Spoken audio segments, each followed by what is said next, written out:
ya llegó nuestro invitado, Lucas Mazzucco, director del Museo de la Memoria. Bienvenido, Lucas. ¿Qué tal? ¿Cómo les va? Gracias por invitarme. Bueno, la verdad que vamos a hablar, te vamos a exprimir de acá hasta las 1:30 más o menos, Bueno. porque tenemos muchas cosas. En realidad lo invitamos porque tenemos el Marzo de la Memoria, y hay un cronograma de actividades, pero también está bueno que cuentes del museo porque tiene sus 25 años. También. Y bueno, vamos a empezar a explayarnos por todos lados. Buenísimo, para eso estamos. Genial. Así que vamos a empezar de lo urgente a lo importante. Lo urgente es qué pasa esta semana. Bueno, esta semana hasta fin de mes, en realidad. Hasta fin de mes, esta semana hasta final de mes, hasta la próxima, tenemos agenda bastante movidita en el museo. Que un poco depende del clima también, ¿no? Pero vamos a tratar de que salga todo bien. Muchas actividades muy variadas para todo público que quiera acercarse al museo. Bueno, arrancamos hoy con una de las charlas del ciclo Revueltas que organiza la Secretaría de Género y Derechos Humanos de la ciudad. Nos van a acompañar Marta Dillon y Carla Ojeda, van a dialogar en el museo, ¿no? Para presentar las temáticas del feminismo y las disidencias, y qué mejor lugar que el museo, justamente donde en el pasado estas temáticas hubiesen sido o fueron en realidad perseguidas, ¿no? Estas identidades fueron perseguidas por el ejército en ese mismo edificio donde fue la sede del comando del ejército.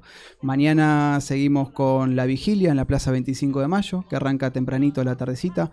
Primero a las 6 de la tarde vamos a acompañar la tradicional ronda de los jueves, ¿no? Del grupo de acompañamiento de las madres de Plaza 25 de Mayo, madres que ya lamentablemente no contamos con su presencia física, pero sí con la continuación de su legado. Se va a marcar la Plaza 25 de Mayo como un lugar histórico, lo va a marcar la Secretaría, vamos a marcarlo junto con el programa Marcas de Memoria de la Secretaría de Género y Derechos Humanos, y después vamos a tener música, ¿no? Y impresión de remeras y de banderas para esperar hasta las 12 de la noche, volver a rondar, ahora sí propiamente en el 24 de marzo.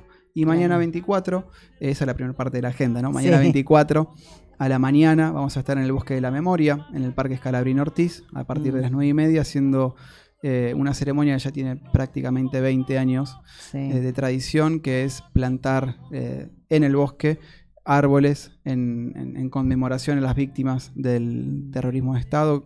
Cada árbol que vamos a plantar va a tener una consigna en particular, en recuerdo a las personas que ya no están, que se fueron, que perdimos durante este último año, pero también con consignas de fuerte peso político de la coyuntura, ¿no? La cuestión ambiental, la cuestión de los procesos que estamos viviendo en la ciudad. Y la semana próxima, mejor dicho, no me apuro tanto, el 24 de la tarde el museo va a estar abierto a la espera de la marcha que sale de Plaza San Martín a las 5 de la tarde hacia el monumento. Así que desde el mediodía hasta esa hora el museo va a estar abierto para recibir a todos y todas. Y como novedad, va a ser la primera vez que el museo, los trabajadores del museo, marchen como tales, como colectividad, como grupo, con bandera propia y demás, con lo cual buenísimo. Eso es un gran orgullo. Y bueno, a ver, vamos por parte. Hoy, que están revueltas. Exactamente. Quien quiera participar, ¿cómo tiene que hacer? Entrada libre y gratuita, 19 horas, en el Museo de la Memoria, Córdoba 2019. Va a ser en el hall principal del museo, con lo cual la lluvia no nos va a afectar.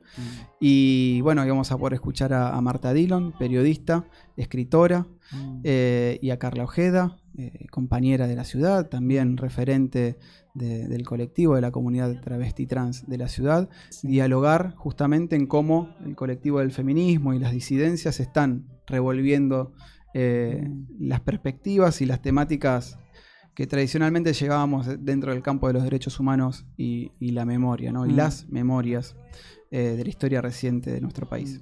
Y si llega a llover, esperemos que no, pero si llega a llover, ¿qué hacemos con...? Bueno, la vigilia, lamentablemente, en caso de lluvia, no hay posibilidad de posponerla, de reprogramarla, porque justamente el espíritu es estar junto a los organismos de derechos humanos en la Plaza 25 de Mayo, bien digo, pero sí tenemos posibilidad de reprogramar lo que es la actividad del 24 a la mañana. Si llueve el 24 a la mañana, vamos a reprogramarlo para el 25, el sábado 25 a la misma hora, en el mismo lugar.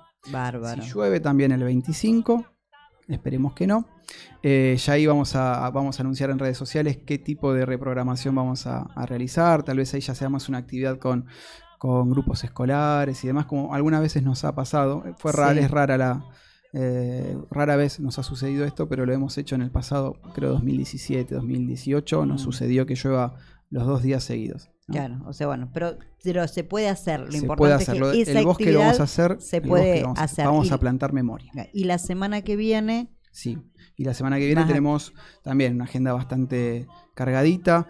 El día 29 vamos a tener uno de los paneles del ciclo Voces, que va a ser a las 17 horas en el Museo de la Memoria, donde vamos a tener un panel sobre políticas de memoria en Colombia y Argentina, en una perspectiva comparada, donde ahí voy a estar yo coordinando el panel. Es un ciclo organizado por la Facultad de Humanidades junto con el Museo de la Memoria, donde va a haber especialistas justamente de Colombia y de Argentina, tratando de pensar en conjunto políticas de memoria, pero voy anticipando que en realidad también en el marco en el que estamos, ¿no? Como ciudad, y en el marco del cual vienen estas compañeras y compañeros de Colombia, vamos a pensar las políticas de memoria, pero también con una perspectiva de futuro, ¿no? Cómo las políticas de memoria pueden contribuir, podemos empezar a construir un futuro de equidad, con paz, ¿no? Con integración social, ¿no? Y pensar el lazo social. Nosotros conseguimos, nuestra hipótesis de trabajo es que el lazo social que tenemos hoy en día en la ciudad y en Argentina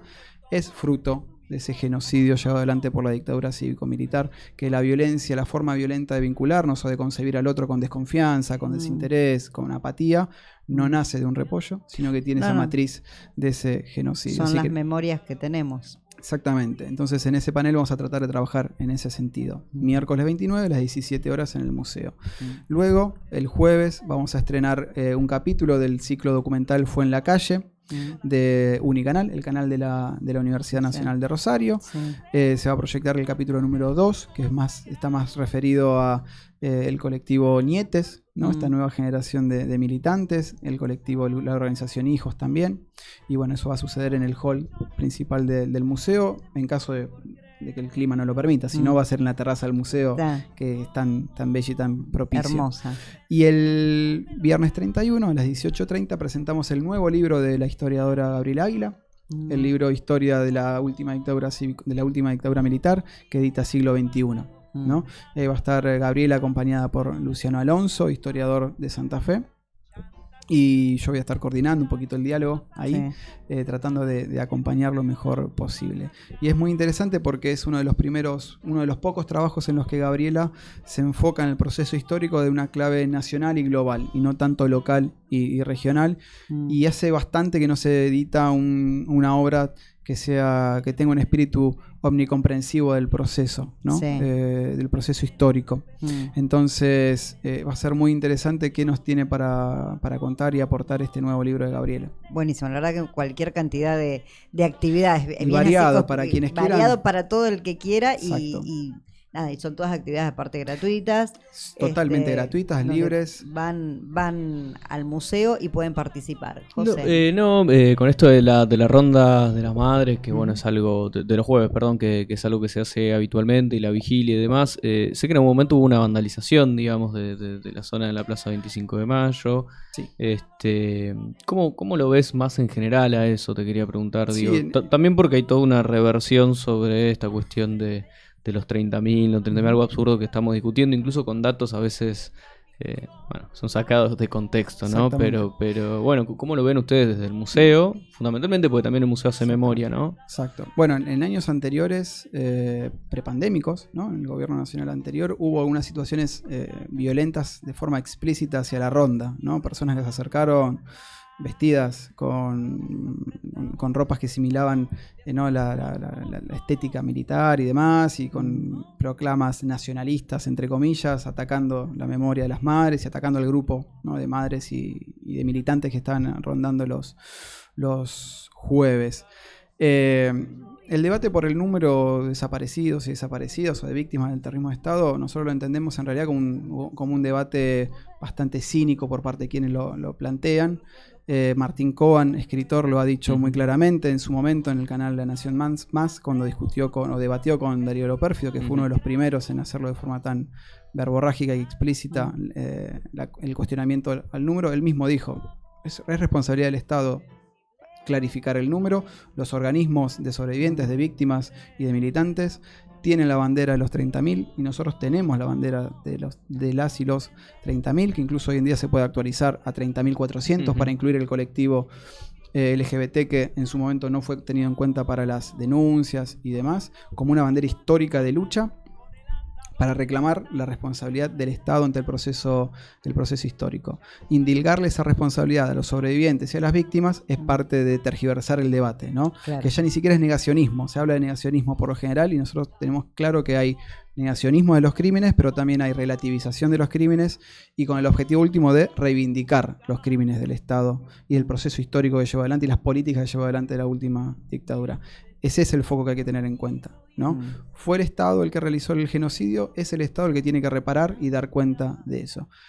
Y después están los debates históricos y las pruebas que abonan al número 30.000, que por ejemplo se puede recurrir a una nota del propio diario La Nación del año 2006, donde al relatar o hacer una crónica sobre la desclasificación de archivos por parte de la CIA en el año 2006, queda claro que para el año 78 la CIA misma tenía registrado, tenía en cuenta el número de 28.000 víctimas de la represión ilegal de terrorismo de Estado en Argentina, para el año 78. Con lo cual el 30.000 incluso es muy posible que se quede corto. Eso lo voy a decir. Hay si 500... 28.000 en el 78, con todos los años que siguieron, me parece que son más. Y luego tenemos contabilidades básicas para hacer. Hay 546 sitios o centros clandestinos de detención y exterminio contabilizados y determinados de forma jurídica y precisa de que allí sucedieron situaciones de desaparición, de tortura, no de secuestro, de tortura y desaparición de personas. 546, ¿no?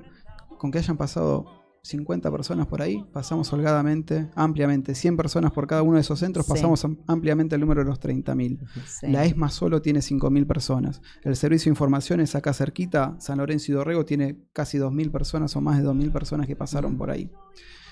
El 30.000 es una bandera histórica, 30.400 es una bandera histórica que sirve para reclamar verdad, justicia y memoria para ese proceso histórico.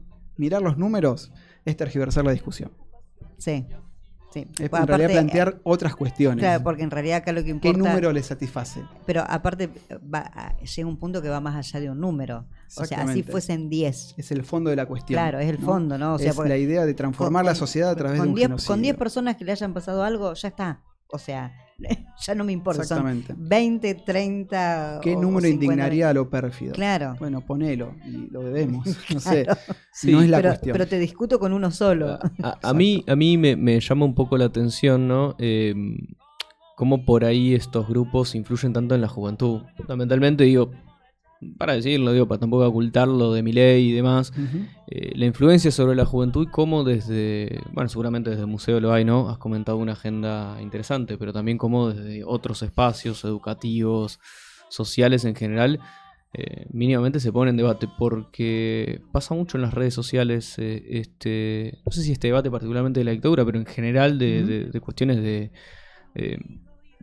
digamos, de criminalización de la protesta y demás en jóvenes, muy jóvenes, que probablemente, y esto no lo quiero decir desde un lugar en que suene, no lo pasaste, pibe, tal cosa, porque tampoco tenés por qué pasarlo para entenderlo, ¿no? Pero digo, de jóvenes que por ahí ni siquiera todavía han podido participar o no de una movilización o ver una movilización y ya oponerse, digamos.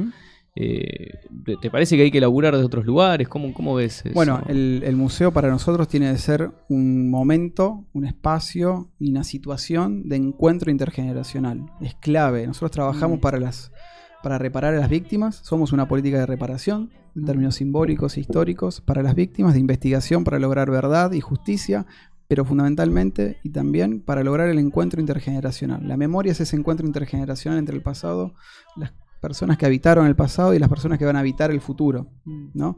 Y ahí está, ese es el kit de la cuestión.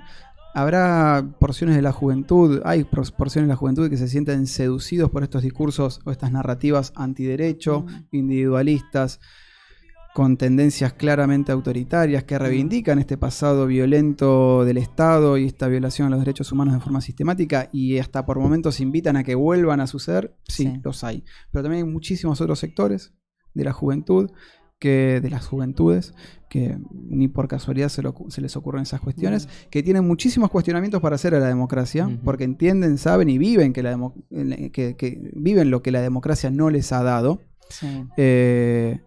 Pero también entienden que la democracia como forma de vida, no como un sistema formal de votación y demás, sino como forma de vida es el camino que la sociedad argentina entendió hace casi 40 años, estamos próximos a esos 40 años, ese nunca más al autoritarismo está patente, y nuestra responsabilidad como política del Estado, el Estado municipal en este caso, es escucharles, ¿no? Escuchar las ansiedades, los miedos, los proyectos, los sueños, corrernos de yo sé más que vos y tratar de entender cómo piensa la democracia un pibe o una piba que, por ejemplo, nosotros les hablamos de los estados de sitio, de la violación de la suspensión de la Constitución, etcétera, y muy posiblemente no, ampliamente las personas que visitan el museo no vivieron nunca en estado de sitio. Y les queda muy lejos también. Les queda lejos del 2001. Claro, es verdad. Claro. El 2001 ya está lejos. Claro. De la Rúa ya está lejos. Claro. Estamos a pocas semanas de que se cumplan 20 años de la elección en la cual Menem gana en primera vuelta por muy poco margen y después se baja y ahí surge el kirchnerismo como movilización, movimiento político. 20 años. Sí. Es algo de historia antigua, aunque sea reciente para estas nuevas generaciones. Sí. Nuestro laburo es escucharlas y ponerlas en contacto con esto que tenemos para contarles. Bueno, algo de que habíamos hablado, que son 25 años, este año son 25 años el museo, yo te juro que no lo puedo creer porque se me pasó la vida. ¿Qué pasó ahí en el medio? Sí me acuerdo cuando lo estaban poniendo. Exacto. Cuando dijiste 25 años, yo dije, wow. Es mucho tiempo, es poco en términos de procesos históricos de largo plazo y demás, pero es muchísimo. Pero es mucho porque en estos 25 años, a ver, llevan a los alumnos, las escuelas están llevando a los alumnos para explicarle y todo eso. Entonces son muchas generaciones que tienen que haber pasado. En un día agotamos todos los turnos disponibles para el primer semestre de recorridos escolares. Prácticamente 100 turnos otorgados en un día y medio. Por eso digo que a veces el entusiasmo de las juventudes, el microclima de las redes sociales nos corre por un lado de desánimo, pero también hay muchas otras personas. Claro, porque es una forma de que acercándose ahí y contándoles a ver qué pasó ahí, cómo se vivió eso. Exactamente, ¿no? Y qué pasó acá, cómo se vivió, qué sucedió, los fantasmas que hay ahí adentro. Lo fantasmagórico de las políticas, ¿no? Estos sitios de memoria y también la posibilidad de que ese lugar sea un momento propicio para empezar a proyectar el futuro de la sociedad, ¿no? De nuestra ciudad. El Museo de la Memoria, nosotros aspiramos a que sea un ágora, una plaza pública de debate para que ahí se discutan los proyectos de ciudad y de comunidad a futuro y así regenerar el lazo social desde otra perspectiva, ¿no? Una perspectiva democrática, solidaria, colectiva. Es eso lo que esperamos. A mí me pasó de que yo, el otro día lo hablábamos acá al aire, de que yo lo viví de chica, a lo mejor, pero me acuerdo de muchas cosas. Pero me acuerdo que en su momento, cuando estaba la discusión esta de que abrían el Rockefeller ahí, yo en ese momento primero no pude entender del todo esa discusión de por qué sí o por qué no poner un bar. Hasta que empecé a escuchar personas como mi mamá, que lo vieron de otra forma porque ellos fueron universitarios en esa época. Yo decía, yo no podría entrar en ese lugar. Y ahí fue empezar a pensar realmente qué había pasado. Exactamente. Y es como vas entendiendo. Entonces todos estos chicos, digo, a lo mejor les falta que les cuenten una parte. Y porque lamentablemente también en las redes sociales vos lees gente que ven que hay... que está el hecho de inseguridad y te están pidiendo que vuelva a algo que era, déjame con la inseguridad que la tratamos de... Claro, bueno, el peligro, ¿no? de paliar por otro lado. Cuando se dan estas crisis, hablando en términos generales, ¿no? De la historia política en general, más de una vez, cuando hubo crisis sociales profundas, ¿no? Por el proceso de violencia que estamos viviendo es una forma de crisis social, no solamente crisis social es la pobreza y la caída de la economía, que nos ha sucedido también, sino no poder estar en contacto con el otro de una forma confiada, segura, con empatía. El autoritarismo ahí puede crecer, ¿no? Y la salida de la mano dura, entre comillas, o de la justicia por mano propia puede crecer ahí. Nuestra tarea es proponer o hacer entender, hacer comprender que los derechos humanos es para toda la comunidad, ¿no? Que todos estamos en peligro si el Estado viola los derechos humanos. Hay una película, un documental que siempre invito a mirar cuando suceden este tipo de debates, que es Rati Horror Show. Es de Enrique Piñeiro, piloto de avión, pero también cineasta, ¿no? También, Whisky Romeo Zulu, Lapa de Fuerza Aérea Sociedad Anónima, donde relata el caso muy concreto de cómo la policía bonaerense armó una causa a una persona que acribilló de 34 balazos por error en la vía pública cuando estaba persiguiendo a unos ladrones de bancos. Cuando se dieron cuenta del error de a quién le habían dado 34 balazos, le armaron toda la causa y eso está bien documentado hasta que llegó a la Corte Suprema y esta persona pasó casi una década entera en prisión. Casi fue linchado en vivo porque la policía para taparse empezó a decir, acá está el ladrón del banco. Acá tenemos sobrados casos también de construcción de causas y de tratar de instalar que ciertos fusilamientos, ciertos asesinatos de la policía fueron hechos de inseguridad, ¿no? Campos Medina, el caso Campos Medina es emblemático en ese sentido en Rosario y ya fue juzgado y ya fue comprobado, se puede hablar de tranquilamente sin que nadie se ofenda de ello, ¿no?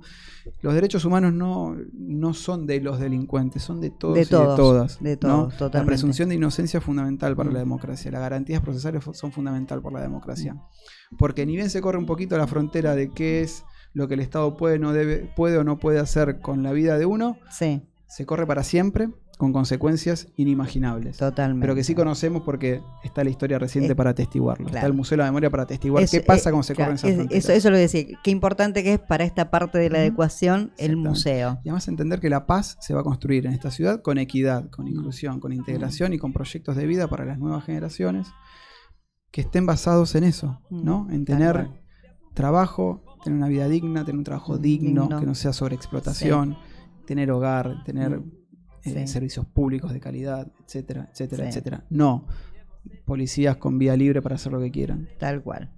Bueno, Lucas, la verdad te vamos a volver a invitar porque hay para cortar tela un montón. Ya nos tenemos que ir a una tanda. Quedan todos invitados al Museo de la Memoria. Totalmente. Esta semana con todas estas actividades que las pueden buscar en las redes, ¿no es cierto? Redes sociales, Museo de la Memoria de Rosario, y quedan invitados para el resto del año cuando quieran venir. Eso lo voy a decir. Esta semana porque es en conmemoración de esta fecha, pero después todo el año que vayan al Museo de la Memoria. Exactamente. Grandes, chicos, todos. Miércoles, jueves y viernes de 10 a 18, sábados y domingos de 10 a 15. Bárbaro, quedan todos invitados.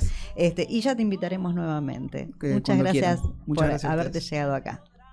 Nos vamos a la tanda y ya volvemos que tenemos otro invitado atrás de la pecera.